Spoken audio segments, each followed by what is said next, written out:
Happy New Year, guys. Happy New Year. And Chika, I'm fuming. I'm fuming. So, What is new? yeah. Well, I uploaded a video of the clip from a clip of the last podcast. And essentially, people are giving us shit for our video on Kyle Walker. It's done 25,000 views in a day on TikTok. Great. It's great. Videos are banging at the moment, getting loads of new followers. New Year's off to a good start. But do you think it's ridiculous that I asked you if Kyle Walker didn't have pace, would he be a good right back? For me, a physical attribute is different to a technical attribute. So there is only that. So for an individual genetically, based on their genetics, can reach a ceiling in terms of physicality.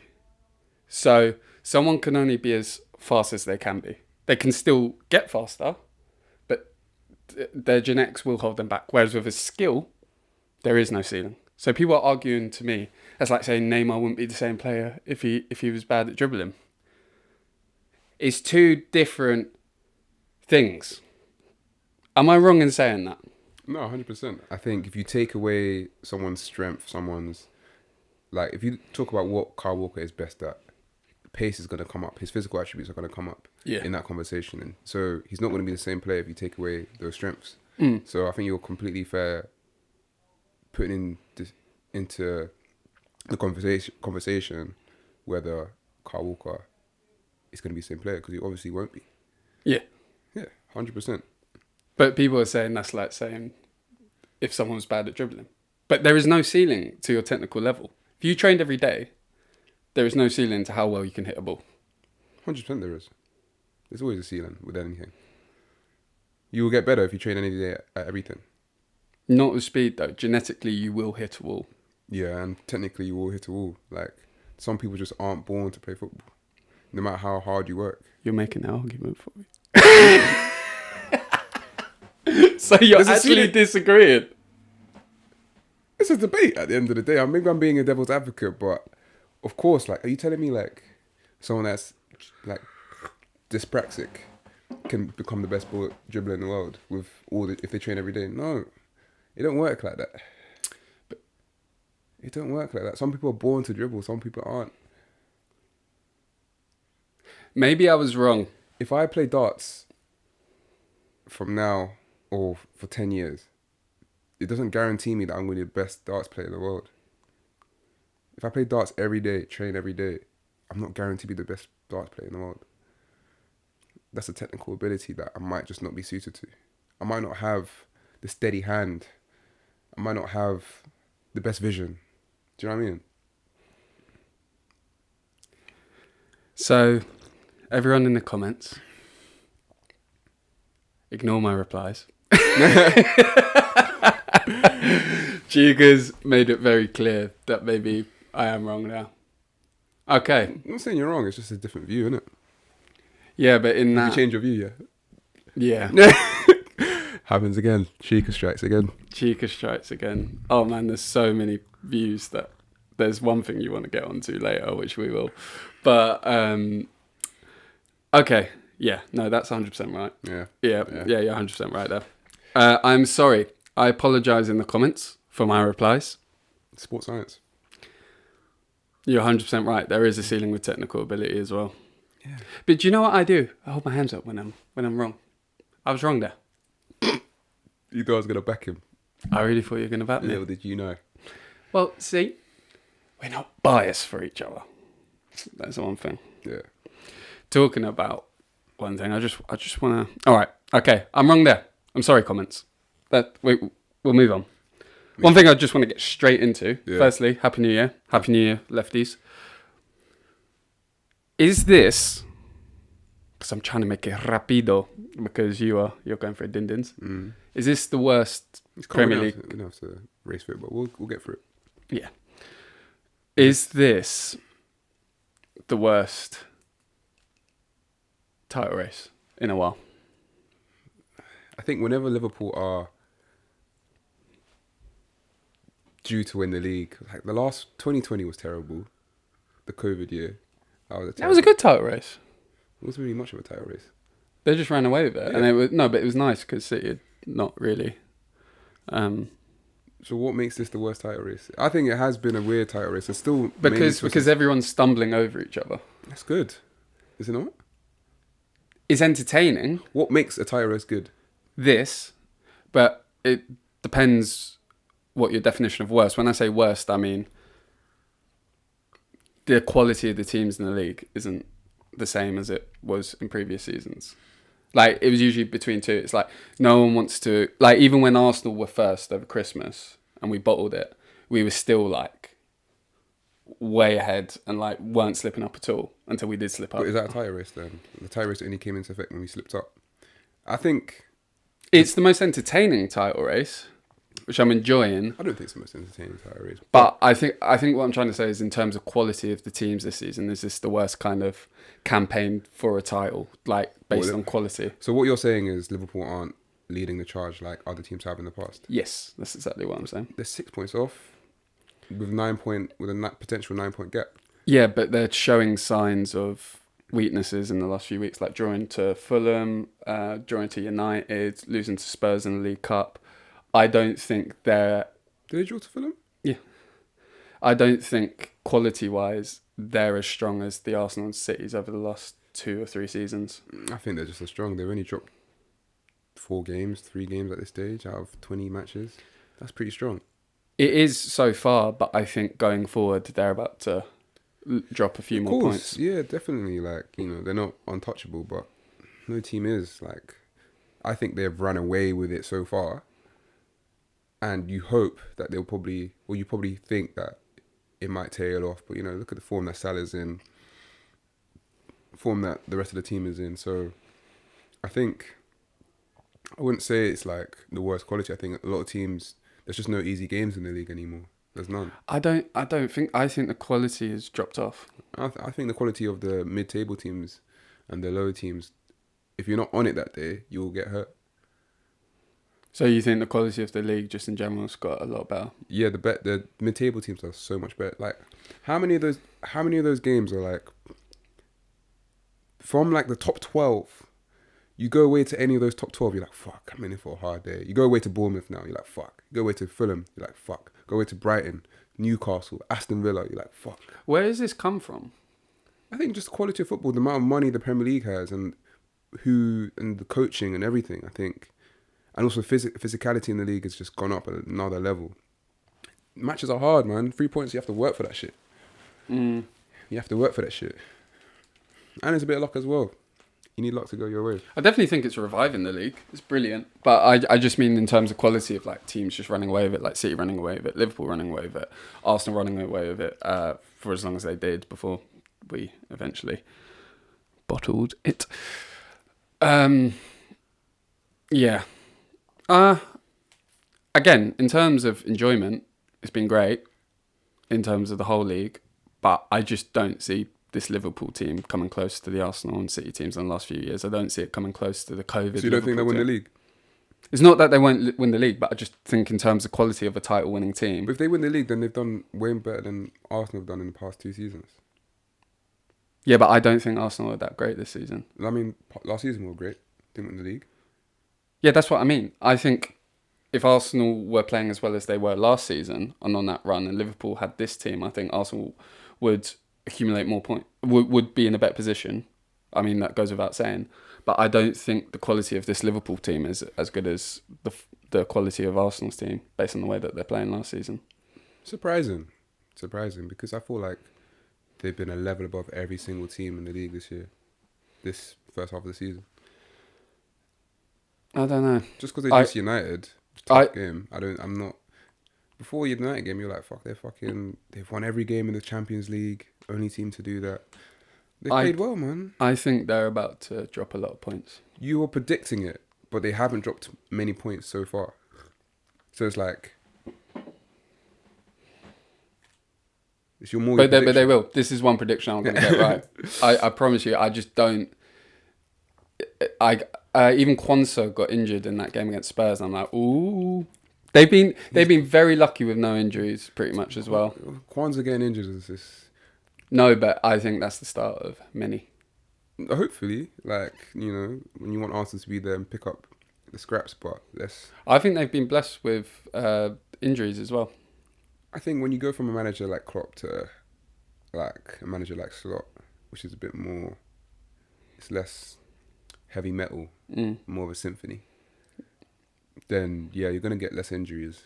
But let's see. You know, there's so many more twists and turns to come. I think we need to capitalize on this. We are without our best player, so. Well, that's the thing. That's definite. I think part of the reason why they've run away with it as well is because they've had luck with no injuries. Has Van Dijk got injured? Has Trent really got injured? Yeah. But they've had Bradley in place, who's been brilliant. I suppose it goes back to recruitment, which we'll get onto with Arsenal. But on the whole, their star man, Salah, hasn't got injured. Rodgers got injured. Salah's going to tail off. Odegaard's been injured. So I think it's also fortune with injuries as well. I really... Look, this isn't going to go down well and I'm going to get so much hate, but I'm used to it. I really don't think this Liverpool team is as good as people think it is. I think their recent form, drawing to United, they looked awful. Thought they looked awful against Spurs. I think they're about to get found out. The thing is, sometimes you wouldn't even guess that they would be top of the league and kind of like running away with it. Like having a 6-point gap at this stage, they would have been laughing. Yeah. Seeing how mad Jonathan Morley's been getting. I'm like, some of his videos have been cracking me up. He's brilliant. He gets vexed. And I'm just like, fucking hell. Like, you're top of the league, though. Yeah, but I don't think... And also, this whole Trent debacle, which we will get onto as well, that is going to affect them going forward. I just don't see... I don't know how they've got a 6-point lead. And I'm surprised. I really don't rate this Liverpool team as much. I think Salah's been digging them out a lot. 100%. Like, you know, Salah's just been uber efficient. Like, he's had shocking games, but then you're just back. I suppose they could say, like, Alisson has been injured, but Kelleher's been brilliant. So probably got one of the best number 2 keepers in the world. Until he made that mistake it was against Newcastle. Yeah, that was a shock. But that's what I mean. There are I just see cracks. And then I think it's more hopeful because with Man City in previous seasons, I never saw cracks. I never saw cracks in Arsenal teams before. There'll be so many games with City we playing terribly and they'll just pick up points. Yeah. They'll pick up a 1-0, 2-0, 2-1, just... But they filled in those cracks, pause. Is that a pause? I don't know. Yeah. I don't know. I just... No, like... I don't... Look, people are going to hate on me. I think essentially what I'm trying to say is I don't think this Liverpool team... I suppose the point I wanted to make is I don't think this Liverpool team is as good as people are making it. I agree. Like, I don't think they're great, but you got to look at what they've done in the Champions League. They won every game. They beat some big teams there, home and away. So it's like... I just don't know if Arsenal are strong enough at the moment to pick up on those scraps. I don't think Chelsea are. I don't think Arsenal are good enough, no. Exactly. So it's like they are deserving. If they don't have to be at their best then. Yeah. I mean, in terms of entertainment, it just really reminds me of when Leicester won the league this season. We call it Liverpool Leicester. No. I don't think City are either. No, I don't think so either. City are not out of it. But there just hasn't been sheer quality like previous seasons, which is great for entertainment, but in regards to quality of a title race, that's where it's different. That's what I'm trying to say. And also the point I'm trying to make is I don't think this Liverpool team is as good as people are making out. And I'm just going to go out on a whim and say, you will find that out in the next month. I'm not saying Arsenal are great. I think we're going to fall off a cliff ourselves because of our lack of attacking options, again, which we'll get into. But I just think it's a lack of quality in the league, which is why they're falling off. Why they're see here at the end of a cycle. Arsenal didn't buy any attackers. Forest are doing great, but they've essentially played a counter-attacking football the whole season. They've had the least amount of possession in the whole league, so very Leicester-esque in 15-16. Chelsea, things are starting to click a bit, but they're getting a bit growing pains right now. There's just a lack of quality in this title race. And for entertainment, that is brilliant. But in terms of quality, it's not been where it's at in the last few years, which is refreshing. And it's nice to see it's nice to see Bournemouth's doing well. It's nice to see Brighton's doing well. It's nice to see even Brentford have picked up a good few results here and there. It's tough. I don't know. I don't think it's been too dissimilar. Like, you've got Salah on crazy numbers. Trent's been playing well mostly. Gakpo is now firing. Diaz at the beginning of the season was firing. Van Dijk's been peak Van Dijk, I think. So let's see, man. I think they will tail off, but it's more of a wait and see. So, are you going to start this conversation, or am I? No, I think you know where this conversation is going. I think if you're a fan of this channel, or been watching us for about past 8 months or so, you know that we had a couple bets. You know, this guy wanted Steve Cooper to stay in charge of Nottingham Forest. He was like, Nuno, he gets in charge, he's going to bring them down, he's going to do worse. Steve Cooper's the man. And I backed Nuno all the way. I don't know what was going through his head. And now we can see evidently who's right or who knows ball. It's not him, it's me. Definitely not. Definitely not That's me. a howler, Jack. Like, it's awful, because then he went Leicester and absolutely shat the bed as well. 2 seconds in 1 year is sad. I don't think he should have got sacked. I think that's going to be a very poor decision. That's going to take Leicester down. Because Van Nistelrooy is not ready. Yeah, but for me, I have a bet with you that Ipswich will finish above Forest. That's up there with the Rory Jennings Haaland. I'm telling you now, like, Nuno is one of the best managers in the league. Like, I was telling you back then. No, like, I'm saying like top 8, top 7. He did a great job at Wolves. Tottenham was a bit shaky, but everyone struggles at Tottenham. Yeah. Great manager. Great manager. One of the best defensive coaches. Top 3 defensive coaches in the league. Such a bad prediction. No, look. Instead of fighting for relegation, they're fighting for top 4. I just thought Nuno got helped with a lot of the transfers at Wolves with the super agent, which is why he did well. And then he went to Spurs, and then he shat the bed in Saudi. But obviously there was more things going on behind the scenes. He made those signings look good. Yes, he got Neves, he got a lot of these Portuguese ballers, but at the same time, he maximised the potential of each of those players, like he's doing now. Like, there's no way Chris Wood should be doing this. Yeah. There's no way Chris Wood should be doing this. Alanga too. Gibbs White's a baller. Cho's a baller, but like, Ryan Yates starts every game. Yeah. Average. Nuno, I want to take this time to apologise for my lack of ball knowledge. Apologise to me as well, please. I'm sorry, Chika, for my lack of ball knowledge. It's the biggest howler, and I've lost £10 to Chika now. Again. And I don't know how I'm going to come back from this, but I think you might not. I don't think I will. Yeah. And I think I'm going to have to up my editing game. You know what? Let me step in. I think as a result of this, we're looking for another co-host. So just hit us up in the DMs, and I'll get to you as soon as I can. I need another person that actually knows what they're talking about when it comes to football. When I predict this Liverpool downfall, bang on. That's going to be my feckin' saving grace. If I'm fuming. I'm not angry. I'm disappointed by that. Maybe I'll go behind the camera for a bit. It's absolutely shocking from me. GG Forest. Again, I'm going to take this time to reflect and read some more athletic articles. I might even buy a tactics board. And if Nuno's got an autobiography, send it my way. Yeah, it's a tough time, but you know, we get through tough times. And when I predict this Liverpool downfall this season, or poor run of form, Hopefully I can redeem myself. But right now, it's not looking good, bruv. And Steve Cooper.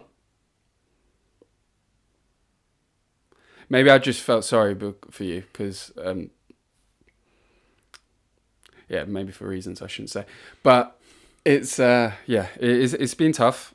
I've been waiting for this moment on the podcast, and I think, maybe I should stick to the editing for a little bit.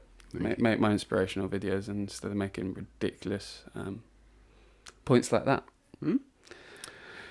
So we move on. And moving on. Arsenal's shite recruitment. No one wants to talk about it. But our lack of attacking recruitment has been shocking. I saw a picture from Bavs on Twitter, or X, because I'm down with the kids like that. We have signed Kai Havertz, who at first I thought was an attacking midfielder. Gabriel Jesus, who's debatably a winger when he joined. He's not, but he said he was a winger before he joined. Trossard, left winger for. Sterling, less said about that, the better. Willian decides to only turn up in South London. And Marquinhos has been loaned around the globe 24/7. Those signings since 2019 Arteta joined? It's been nearly 6 years. That is dreadful. Do you know what I worked out the other day? Do you want to know how much money we've spent on left backs since 2019? Because I saw 4 left backs in the squad the other day. If we're including Miles Skelly in that, or Miles Lewis Skelly, and I always get it wrong. If we include him in that, how much have we spent on left backs since 2019? Why have we spent money on Miles? No, we haven't. Yeah. That's what I'm saying. Okay. Since when? 2019. How much? You got Kala, Fiori, Zinchenko, Tierney. When did we buy Tierney? We bought Tierney before that. No? Emery bought Tierney. It was summer of 2019. We bought Tierney. Oh. So I'm including that. I mean, as a club, Arsenal. How much money have we spent on left back since 2019? Even if it was before. 100 mil? Was Emery in charge in the summer of 2019? Yeah. Got sacked in November. Yeah. Okay. Yeah. Okay. Including Tierney in it, which was a bit before Arteta. How much money have we spent on left backs?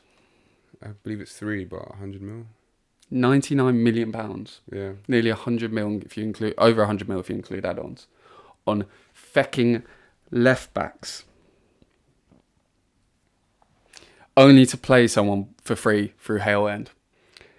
And the right backs. White, Tomiyasu, even Cedric, Timber. Like Timber. Good sign.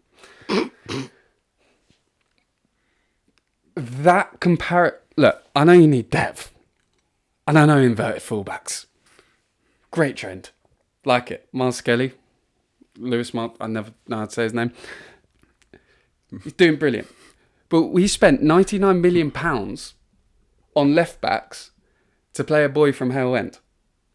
I'm buzzing at that Lewis Miles Skelly. Oh, I can never bloody say it. Miles Lewis Skelly. Miles Lewis Skelly. MLS. Call him Miles. Yeah. American Soccer League. American Soccer League is doing amazing. Major Soccer League. Major Soccer League. Major Soccer League. And I'm so happy because I think he's brilliant. But £99 million on left backs. Over 100 million including add-ons, which were probably paid. I'm fuming.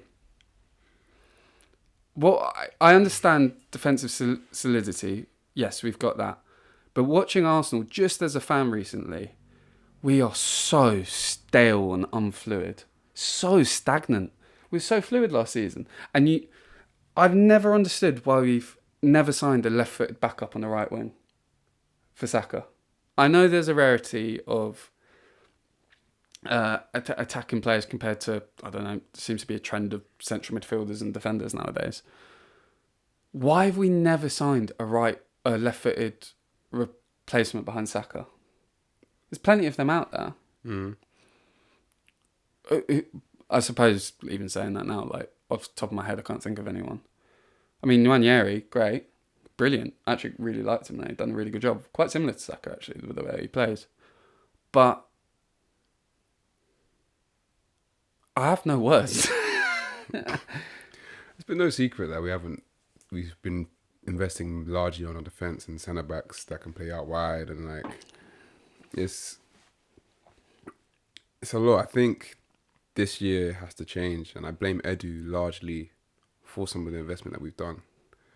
Like, I've been calling for like a left wing and signing just to take the load off Saka in some way, because all we do is really kind of attack down the right. But we need to sign some players in January. We won't. I can smell it. Look at City, like they've been struggling. You just need that 2 or 3 signings, one exciting signing just to boost them out, like raise the competitive level in the squad. I feel like Trossard and like Martinelli, they're now comfortable that they're going to be starting basically every other game or every game, and like the quality just dipped. Yeah, but who do you sign?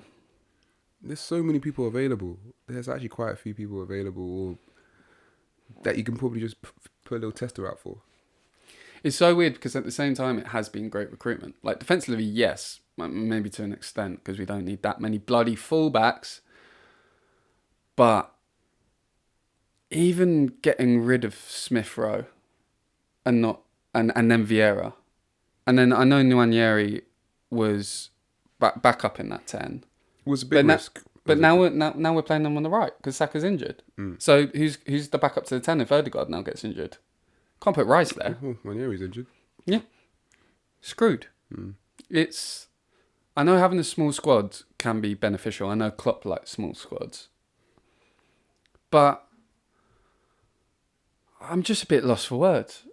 I know like being an Arsenal fan, you are spoiled in terms of success compared to other clubs. So I'm not, and I'm really happy with Arteta. But I think Arteta's getting to the point. I was a massive fan of Southgate for England.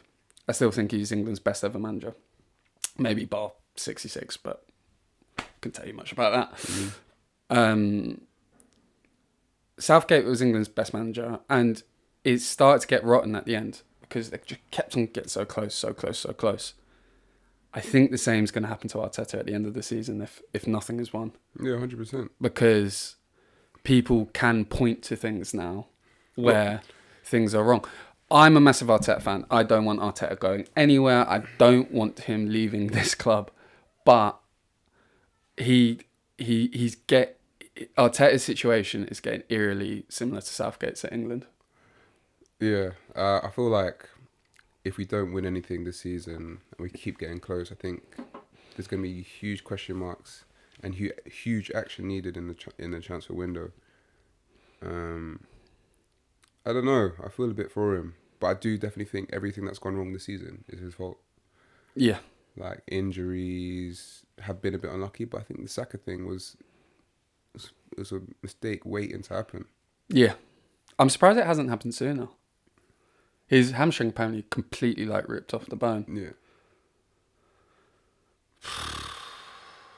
It's I'm a bit lost for words. We need an extra signing. If we sign someone, I think we catch Liverpool.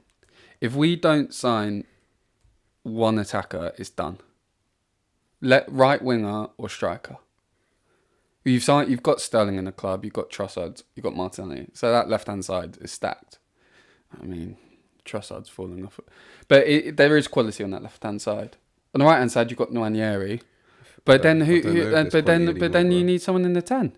I don't think we have any quality, bro. Like at this moment in time, I think the likes of Martinelli and Trossard are clowns. They're playing like clowns. Can't finish their dinner. Can't beat them, man.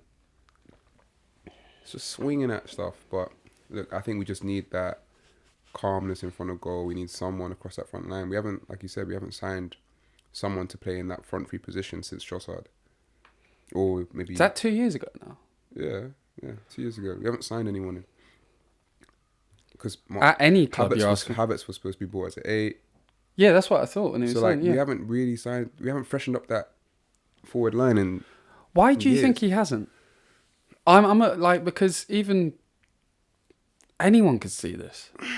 Oh look, from January to October, we were scoring hella goals, creating lots of chances last season. So like we scored.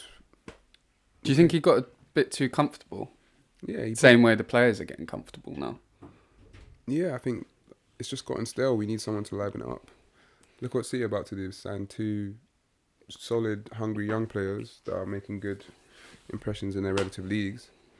And you'll see the difference. Yeah. All right. Martinelli, I just want to touch on this. Matty P, our good friend, says it's the systematic way in which we play and that his freedom, he's not been able to express his freedom. Do agree.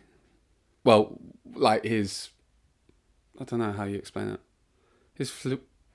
His rawness. He hasn't been able to express his rawness.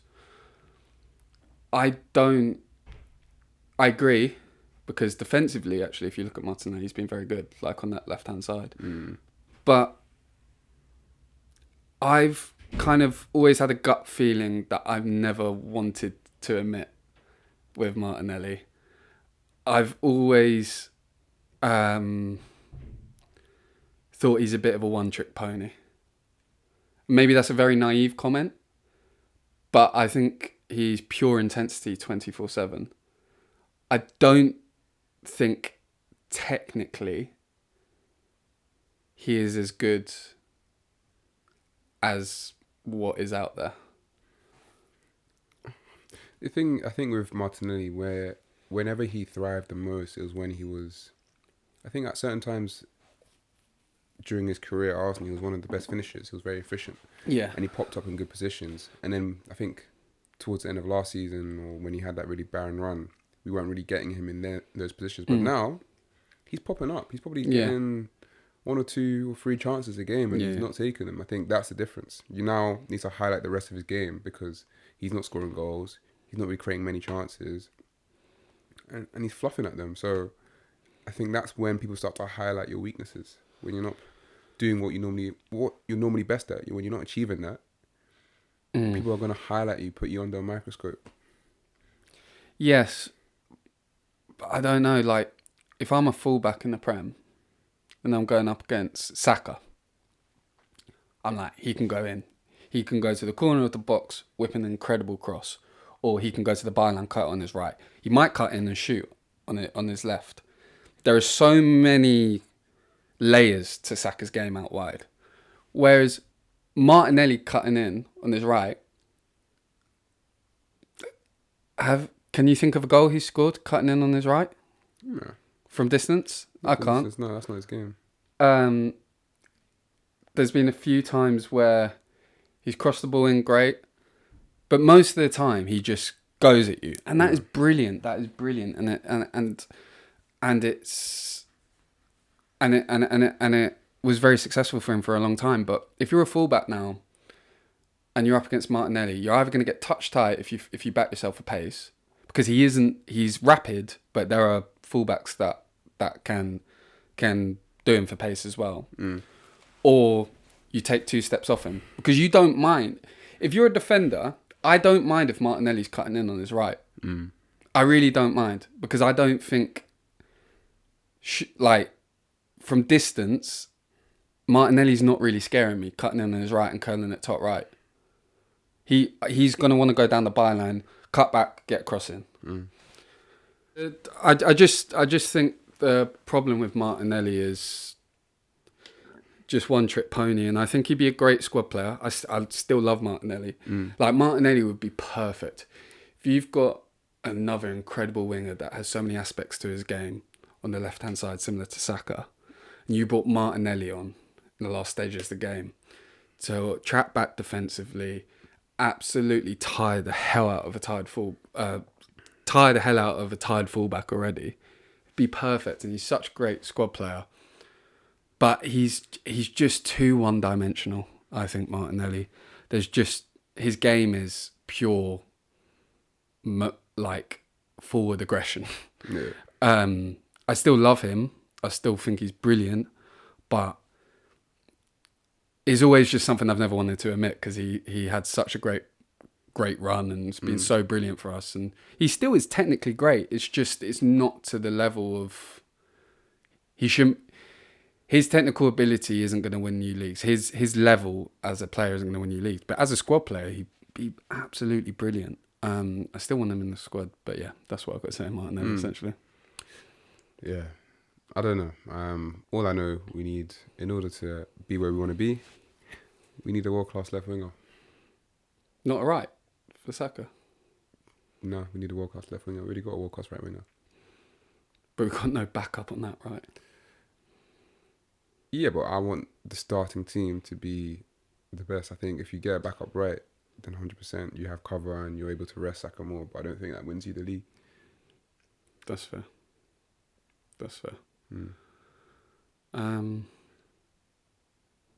Yeah, all right, moving on. Maddest moment of the week. Again, you haven't prepared one this week. I just wanted to get your opinion on this. So, I forgot what game I think it was against Brentford. Yeah. Southampton lost 5-0, didn't they? Yeah, I believe Now, so. I don't know where this was, but it was in it was like the corporate hospitality of Southampton. A fan won a shirt off Armstrong because she predicted the 5-0 loss and was really happy about it. If that was Arsenal, That's mad. I'm sorry, that's everywhere. I don't know how I feel about that. Would you be happy if you got a signed Southampton shirt because you predicted that your team would lose 5-0? She's like thrilled. She's like going, oh my God. Yeah, And then Armstrong is pissed. Is it? Armstrong looks vexed. I haven't even seen it. You gotta check it out. He looks so annoyed. Yeah, I just wanted to say that's an owl. That's What a club. It might be one of the worst Premier League sides of all time. not the Derby. They're up there. They've got as many points as Derby had at this stage. Did they? Yeah, Did they? have you not seen that table? No. They're like this team, 6 points is the lowest the team has got at this stage. That is, It was like, I think it was like if you predict the result right. I think Southampton, if you do something like that again, do it if you predict the right score if we win. You can't have that. You can't have that. Like, you can't win a... And they brought Armstrong up to do it. It's awful. Yeah, at least she got a signed shirt. I mean, she's having a whale of a time, and that's brilliant. I'm very happy for her. But should have put a bet on. Southampton, if you do like prizes like that, honestly, like just please change the criteria. Also, just one more thing. There's loads, but did you see that Kingsley Coman said that Bolton are his favourite English team? No, I didn't see that. I saw clips of his interview, but like when he talks about top 3 players in the world. Kingsley Coman to Bolton Wanderers. Yeah, less than that. It's just really random. And then just one last thing. Probably, I'm trying to think what maybe JJ Kocher playing there, or what did he say? He just said he really liked them back in the day. Yeah, it must be just like all the players that they had. Davies, JJ, some other guys. Yeah, they were quite a lit team. Yeah. They get Champions League one year. Do you know who I remember? Was it Elmander? The striker. I don't remember. Elmander. Google that if I'm right. He's a Barclays man. And then just one last thing. What are your thoughts on this? So Ajax were playing like a pre-season friendly after their mid-season friendly after their winter break, and Davy Klaassen for Ajax got sent off, but because it was a friendly, the other team would just like keep him on. So he got 2 yellows. But because it was a friendly, they continued playing 11 versus 11. Who's the other team? I can't remember. It was like another Eredivisie, or maybe it's like a second division team in Eredivisie. That's a bit of a game's gone one, I think. Game's gone. Game's kind of gone. Like, at the end of the day, you don't want to see anyone in a friendly getting sent off for 2 bookings. Like, it's more on the ref to just kind of like level the game. Because you know when you're preparing for a season, you want to get into the playing against 10 men is just not... It's not how you want to prepare as the team. Yeah, And but the other team don't want to play against the team that's just sitting back and like trying to. No, but in a way, that's preparation. That's different circumstance. 100%. I'm not a fan of that. Get rid of that. Whatever that is. I'm like, if you're sent off, you can't just be like, oh, let's allow him. Like, yeah, just out. Even if we were playing on Saturday, that wouldn't happen. If that happened, there would be a scrap. Maybe not scrap, but a very thorough argument. I think that's on the ref. No, apparently the teams agreed to do it. Yeah, but why did the ref send him off? Well, clearly he's being a stupid idiot. I'm sorry, that is preparation. That is mid-season preparation. You might go down to 10 men in the season. And that is preparation. You have layers of preparation. Like, who's taking the penalties? What do we do if you go down to 10 men? What's the formation? That's what you do in your office all day as a manager. So why is that different in the pre-season friendly? 100%. I do feel like that should never have happened. No. I'm just arguing the other side. I saw that pop up on Twitter or X. It actually made me mad. If you're stupid enough to get sent off in the friendly, sit with it. I don't know why that's got me so mad. That's such a Jack thing to get mad at. Yeah. Yeah, but I've got terrible ball knowledge, so who cares? Yeah, so those are my mad. What is the maddest moment out of that? I think it's got to be the friendly. Or the Bolton one? What was? No, the friend, like not getting sent off. What was the other one again? Kingsley Coman sports Bolton. Yeah, so the Bolton one. And Southampton 5-0. I think the Southampton's pretty mad. Yeah. It's mad. That's just... Southampton, change your criteria for competitions, please. Jesus Christ. Just please do that. It's awful. The game is so gone in those matches. Game's gone. Just one thing I just want to touch on with you real quick. I posted a few Trent love videos from yourself. And I know in the notes you messaged me that you wanted to talk about this Trent Real Madrid situation a bit. Thoughts? And also thoughts on people saying I unliked when you said Trent was the best right back in the world. There was a comment saying that on one of our TikToks. Saying what? I unliked this video when you said that Trent was better than Walker. Oh. Trent is... I'm just worried that obviously I saw he played against, what was it, Accrington Stanley or whatever it was, and they're now giving him a bit of love. I'm just saying, like, because you play bad in one game, I understand that Trent going to Real Madrid is very likely, and like I'll be pissed. But at the end of the day, like, you're gonna end up pushing him closer to that move by booing him and like berating him online and like making him feel bad. I'm sure it's not all Liverpool fans, but you create that toxic energy. There we go. I'd say that. Well done, Brittany. Yeah. Around a certain player that you're supposed to love and show that adoration while he's here, you're only going to end up pushing a player like that out of the club. And do you think they've kind of done that? They've forced his hand? I don't think it's permanent. I don't think that feeling is... You can't save it. I think they're already making steps to do that. You know, they gave him a lot of adoration yesterday, I believe the game was. So it just depends.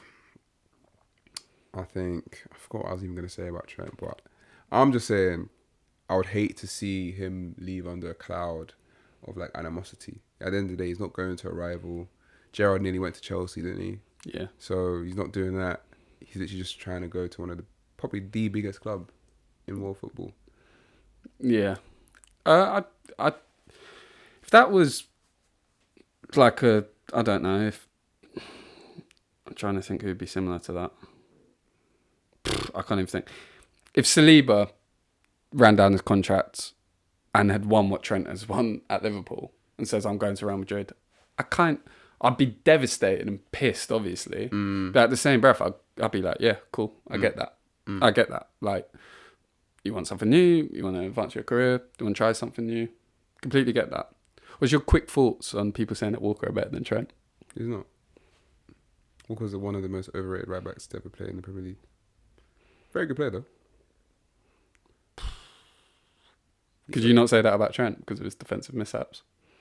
I can understand it, but I've never seen a player do what Trent has done, and like, he's definitely not great defensively, and I understand it. But I mean, like, football's football. I judge on what you do with the ball more than what you do off the ball.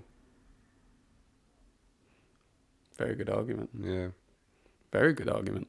All right, moving on. Lopetegui sacked, Deitch sacked. Thoughts? Lopetegui needed to go. And I said this. You did. I said this. I said it is a stupid sacking to sack Moyes if you're not going to get someone yards better. If they had hired Amarin, which they were in talks to, banging move. Manager that's absolutely proved himself. Lopetegui bottled it with Spain. He got sacked before the World Cup or Euros, if I can remember correctly. Did he manage Sevilla? He did quite well with Sevilla, to be fair to him. Did not do great with Wolves. Essentially, what I'm saying is he is not an elite manager. You're not getting much better with Lopetegui compared to Moyes.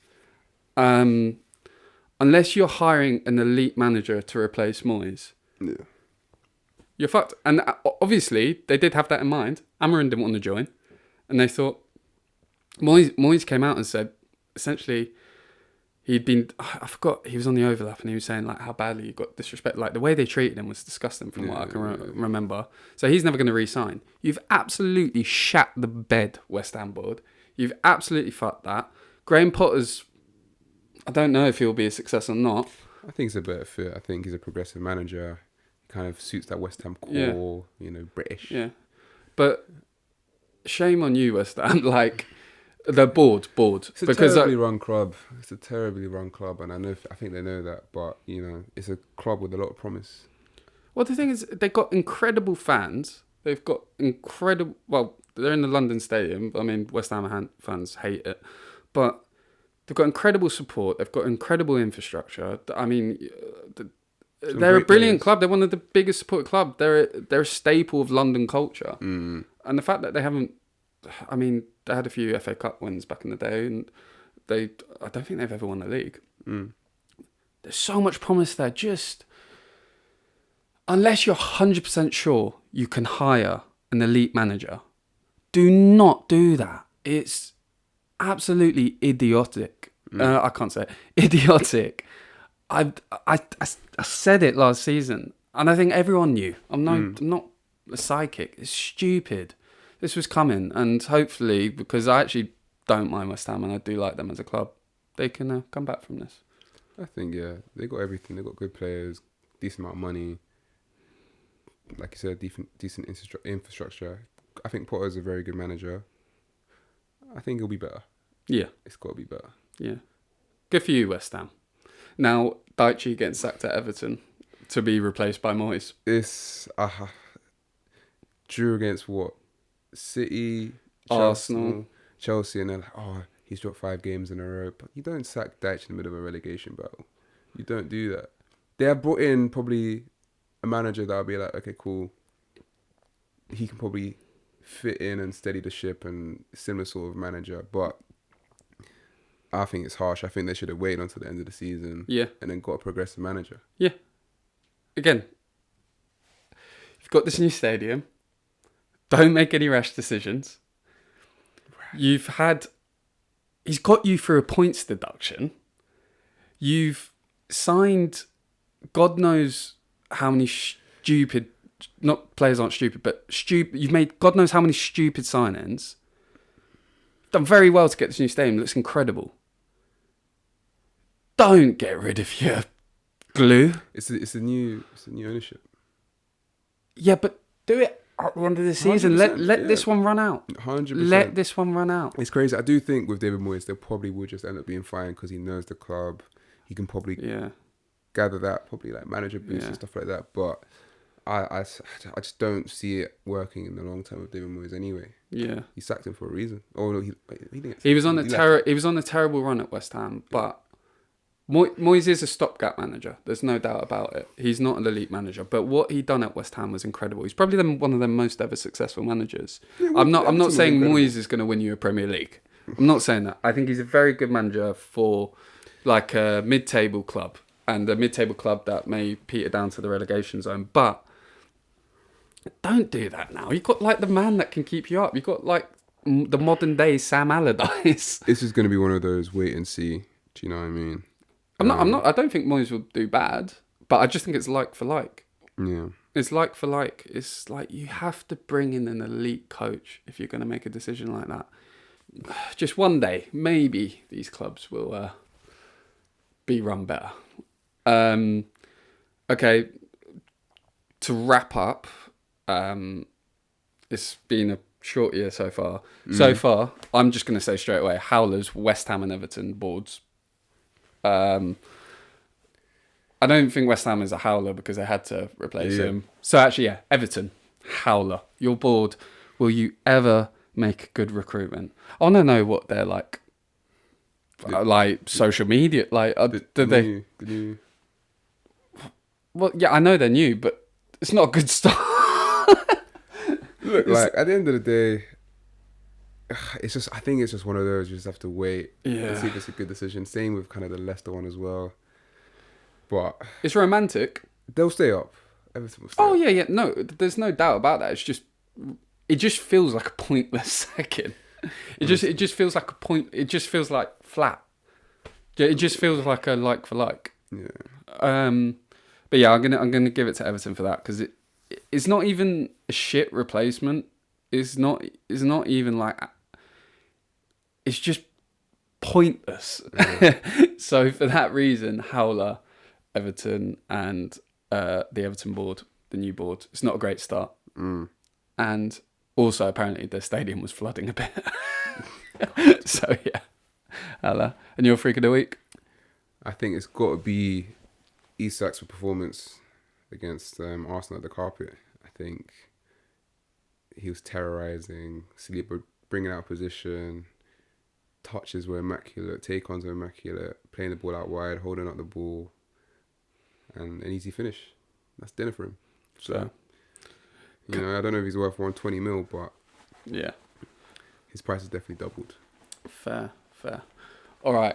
I just want to do one last thing before you head, because I know you've got to head. Chika's making dinner tonight, so he's got to go and get his ingredients. Yeah, I'm not trying to be in a doghouse. Yeah, one second. I've got one thing. We have to do this because I want to piss off loads of people. Where is it? Okay, here we go. You ready? Messi. We're gonna end on this just because every football content creation we've never really done this. Well, we kind of have done this debate about best player of all time, but we've never really done this. Messi versus CR7. What comparison? Are you ready? Oh, I was born for this. Passing. Messi. Dribbling. Messi. Speed. Ronaldo. Weak foot. Ronaldo. Crossing. Messi. Vision, creativity. Messi. Shooting. Messi. Physical. Ronaldo. I think Messi's just won that. Of course, yeah. What, like 5-3? 5-3, yeah. Solid. It's alright, man. Chika, why would you say... Because Messi, to finish this podcast, this is a really random ending. Yeah. Why would you say Messi is a better footballer than Ronaldo? Why is Messi a better footballer than Ronaldo? Why is Messi the GOAT? Messi's the one player that had, I feel, everything stacked against him. His size is a huge factor. Like, a player that small should not be able to be that efficient and effective in such a physical game. And the key difference for me is that Messi does things that no other player has ever done or can do at a very high level and consistently. I think Ronaldo does things that a lot of players can do, but he's just so consistent at it that it's mesmerizing to see. But I think Messi is like Messi is not human. The things that he does with the ball is just not human. Like if you play football and you know football and you just see things that just should not be, just like taking on players and then being able to have that finish or dinks that are like just in that little devil's advocate. Ronaldo jumped incredibly high in Serie A, pulled off incredible bicycle kicks. Is that not human? Why is that different to Messi? Like, people can do that, bro. Like jump that high? No, yeah, it was pretty high, but bicycle kit. Like, it was amazing. Like, one of the best calls ever. Like, but we still can actually do that. Yeah. Do you think at the end of the day it's the same point that everyone makes at the end of the day? Messi is more naturally gifted. No, Ronaldo. No, I hate that point. Messi worked just as hard as Ronaldo. Ooh. Yeah. Just Ronaldo worked on his body more, but you don't think Messi was in doing like late nights, dribbling, touching, like repetitive actions of playing football? No, I don't like that argument. Never. I can't wait for Shadrach's comment. I don't care, bro. Shadrach. Well, to end the podcast, what you got to say to CR7 fans? Good player, man. Solid. You know, he worked hard, got to where he wanted to do. He's now in Saudi, resting up. Like, he's a good player. And on that note, catch you next time. You'll get there. It's all right.